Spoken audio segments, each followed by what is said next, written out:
ഇനി നമുക്ക് വേറൊരു ക്വസ്റ്റ്യൻ നോക്കാം. Use polar coordinates to evaluate the area of the region bounded by x square plus y square is equal to 4.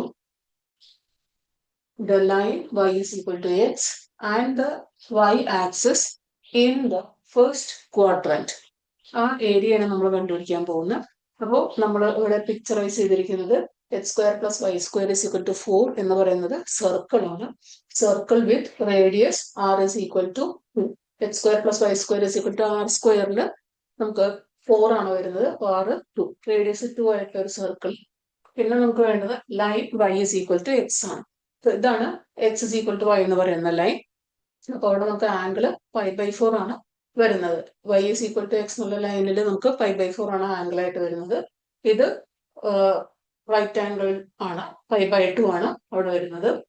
And Y axis, ഇതാണ് Y axis. 90 ഡിഗ്രിയിൽ വരുമ്പോൾ ഇത് X axis, ഇത് Y axis ആയിട്ട് വരും.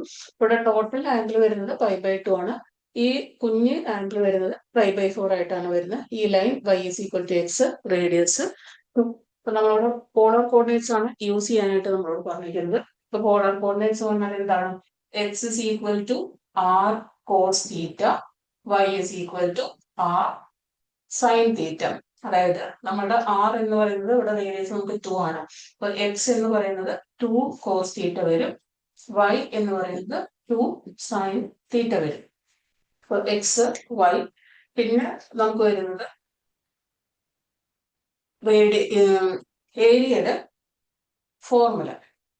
ഏരിയ പോളാർ കോർഡിനേറ്റ് സിസ്റ്റത്തിൽ നമുക്ക് വരുന്നത് integral with respect to R and integral with respect to theta, R D R D theta ആണ് നമുക്ക് ഏരിയയുടെ ഫോർമുല ആയിട്ട് വരുന്നത്. അപ്പൊ നമ്മുടെ ആറിന്റെ വേരിയേഷൻ വരുന്നത് നമുക്ക് 0 തൊട്ടിട്ട് 2 വരെയാണ്. Integral from 0 to 2. തീറ്റയുടെ വേരിയേഷൻ വരുന്നത് നമുക്ക് ഈ ഏരിയയാണ് ആവശ്യം വരുന്നുള്ളൂ. അതായത് y is equal to bounded by, ഇത് സർക്കിൾ വരുന്നുണ്ട്, line y is equal to x, y axis. അപ്പോൾ ഇതാണ് നമ്മളുടെ റിക്വയർഡ് ഏരിയ ആയിട്ട് വരുന്നത്. ഈ പോർഷനാണ് നമ്മുടെ റിക്വയർഡ് ഏരിയ ആയിട്ട് വരുന്നത്. അപ്പൊ അവിടെ നമുക്ക് റേഡിയസ് എന്ന് പറയുന്നത് 0 to 2 തന്നെ. ആംഗിൾ വരുന്നത് ഇവിടെ നിന്നാണ് സ്റ്റാർട്ട് ചെയ്യുന്നുള്ളൂ. അപ്പൊ ഇവിടെ സ്റ്റാർട്ട് ചെയ്യുന്ന ആംഗിൾ π/4 ആണ്.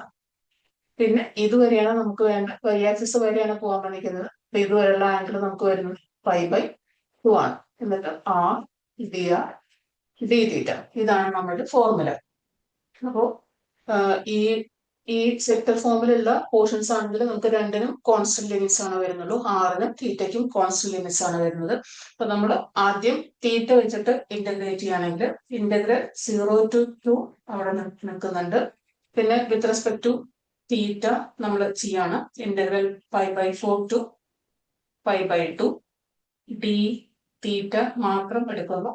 ആർ ഡി ആർ നമ്മൾ ഔട്ട് സൈഡ് വയ്ക്കുന്നു. അപ്പോൾ ഇന്റഗ്രൽ ഫ്രം 0 to 2 ഡി തീറ്റയുടെ ഇന്റഗ്രൽ എന്ന് പറഞ്ഞാൽ തീറ്റ ഫ്രം π/4 to π/2, പിന്നെ ആർ ഡി ആർ വരും. This is equal to integral from 0 to 2 limit π/2 minus π/4 R D R വരും. This is equal to integral from 0 to 2 π/2 minus π/4 എന്ന് പറഞ്ഞാൽ π/4 ആണ്. പിന്നെ R D R. This is equal to π/4 വേണമെങ്കിൽ നമുക്ക് outside എടുക്കാവുന്നതാണ്. ആറിന്റെ integral R square by 2 limits 0 to 2. This is equal to π/4 ഇവിടെ ഡിവൈഡഡ് ബൈ 2 ഉണ്ട്. അപ്പൊ നമുക്ക് π/8 ആണ് കിട്ടുന്നത്. ആറിന് നമ്മളുടെ വാല്യൂ വരുന്നത് 2 ആണ്. അപ്പൊ 2 സ്ക്വയർ 4 വരും. 4/8 നമുക്ക് /2 വരും. ടോട്ടൽ ആൻസർ വരുന്നത് നമുക്ക് π/2 ആണ് ആൻസർ ആയിട്ട് വരുന്നത്.